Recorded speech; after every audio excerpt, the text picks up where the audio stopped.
जी नमस्कार। आप मुझे ज्योतिष आचार्य नन्हे जी के नाम से जानते हैं। आज के इस वीडियो में हम इस वर्ष 2026 में लगने वाले चंद्र ग्रहण के विषय में बात करेंगे। फाल्गुन शुक्ल पक्ष पूर्णमासी तिथि यानी 3 मार्च 2026 मंगलवार के दिन चंद्र ग्रहण लग रहा है। यह चंद्र ग्रहण भारतीय समय के अनुसार दोपहर के 3:20 पर शुरू हो रहा है और इसका मोक्ष काल जो है शाम के 6:48 पर होगा। ताकि दोपहर में यह चंद्र ग्रहण लगने शुरू होने के कारण भारतवर्ष में शुरुआत में तो नहीं दृश्य होगा, नहीं दिखेगा, लेकिन सबसे पहले डिब्रूगढ़ में शाम के 5:09 पर दिखना शुरू होगा और उसके बाद फिर धीरे धीरे भारतवर्ष के विभिन्न शहरों में भी दिखना शुरू होगा। आइए अब हम यह जानते हैं कि किन किन शहरों में कितने कितने बजे यह चंद्र ग्रहण शुरू होगा,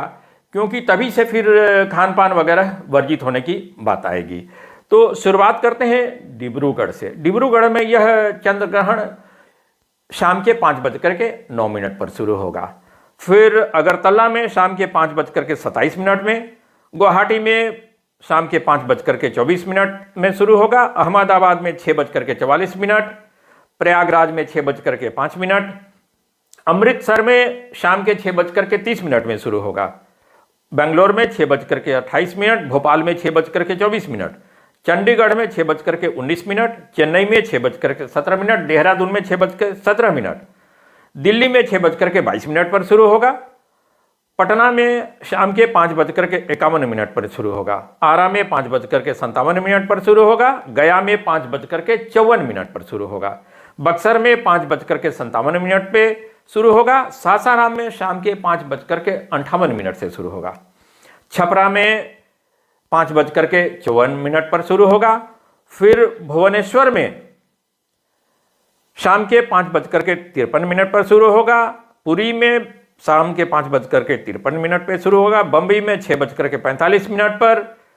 नासिक में 6:49 पर, पुणे में 6:49 पर, कानपुर में 6:14 पर शुरू होगा, बांदा में भी और जबलपुर में भी 6:14 पर ही शुरू होगा, बिलासपुर में 6:05 पर शुरू होगा दृश्य होना,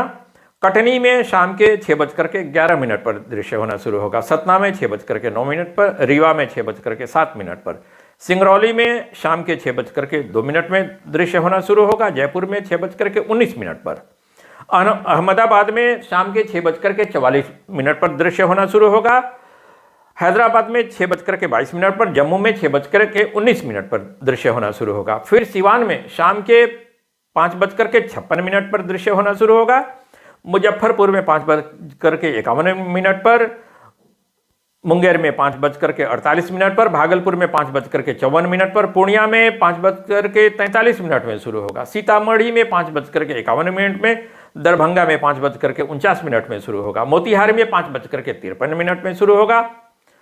जमशेदपुर में शाम के 5:50 में शुरू होगा, रांची में शाम के 5:53 में शुरू होगा, धनबाद में शाम के 5:48 पर यह शुरू होगा, डाल्टनगंज में शाम के 5:58 में, देवघर में 5:48 में शुरू होगा,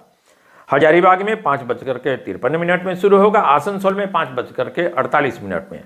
कोलकाता में 5:41 में, खड़गपुर में 5:45 में, राउरकेला में 5:57 में दिखना शुरू होगा, लखनऊ में शाम के 6:07 में, अयोध्या में 6:02 में, बरेली में शाम के 6:13 में दृश्य होना शुरू होगा, मथुरा में 6:20 पे, जौनपुर में 6 बजे शुरू होगा दृश्य होना, गोरखपुर में 5:57 पर, सीतापुर में 6:08 पे, हरदोई में 6:10 में, हरिद्वार में 6:17 पर, रायपुर में 6:07 पर, आगरा में 6:20 में, काठमांडू में 6:30 में दृश्य होना शुरू होगा, पानीपत में 6:21, शिमला में 6:21, मिर्जापुर में शाम के 6:01 में दृश्य होना शुरू होगा, गाजियाबाद में 6:21 से शुरू होगा दिखना, मुरादाबाद में शाम के 6:48 पर दृश्य होना शुरू होगा। लेकिन इसका मोक्ष काल जो है यानी कि ग्रहण की समाप्ति जो है शाम के 6:48 पर सभी जगहों के लिए होगा। यानी कि ग्रहण 6:48 में समाप्त हो जाएगा। भारतीय समय के अनुसार यह चंद्र ग्रहण दोपहर के 3:20 पर लग रहा है। तो इसका सूतकाल 9 घंटा पहले यानी कि सुबह 6:20 से ही शुरू हो जाएगा। मंदिरों में प्रवेश, देवी देवता को स्पर्श करना वगैरह वगैरह जो है, यह सब सुबह के 6:20 से ही यह सब वर्जित हो जाएगा। वैसे खान पान वगैरह की जो बात है वर्जित होने की, तो वह जिन जिन शहरों में जितने जितने बजे दृश्य होना शुरू होगा उतने उतने बजे से ही वह मान्य होगा या लोग को मानना चाहिए। फिर ग्रहण काल की समाप्ति जो है सभी जगहों के लिए शाम के 6:48 पर ही होगा। और यह चंद्र ग्रहण जो है भारतवर्ष के अलावा एशिया, यूरोप, अफ्रीका, ऑस्ट्रेलिया और अमेरिका के कई जगहों पर दृश्य होगा। इस वीडियो में इतना है, फिर हम दूसरे वीडियो में बात करेंगे। तब तक के लिए विदा लेते हैं। धन्यवाद।